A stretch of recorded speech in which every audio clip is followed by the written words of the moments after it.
tanong tuloy ng marami, realistic ba yan?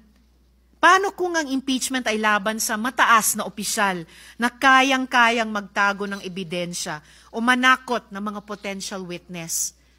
Bakit humaba yata ang checklist ng proteksyon para lang sa impeachable officials?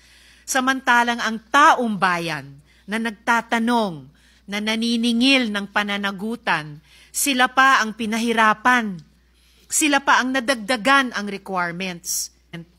Kung ang usapan naman ay due process, hindi ba't ang mismong impeachment trial na nga ang mismong venue para doon? Maririnig ang dalawang panig. May ebidensya, may magdedepensa. That is due process. So what are we afraid of?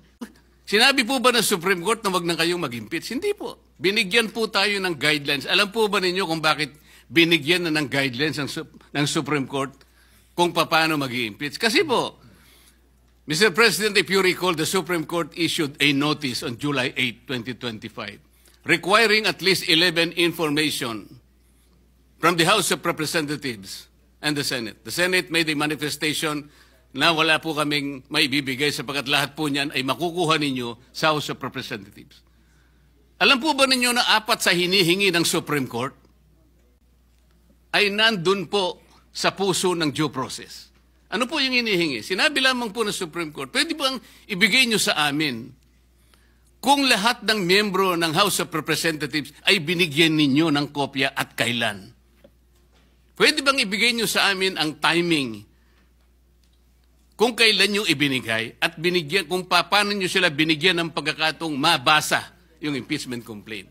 Pwede nyo bang ibigay sa amin kung every article of impeachment ay nakalagay doon ang mga dokumento na nagpapatibay ng artikulo?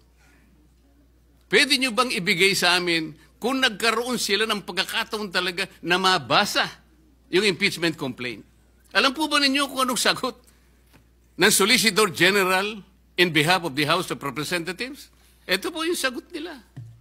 It is the position of the House that these matters pertain to its internal proceedings, which have always been regarded as beyond the jurisdiction and scrutiny of this honorable court.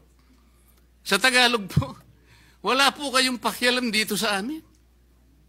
Yung inihingi po ninyo, kami lang po yun. Para tinatanong lang naman po Binigyan nyo ba ng pagkakataon sila na mabasa? Bakit? Mahirap po ba sagutin yun?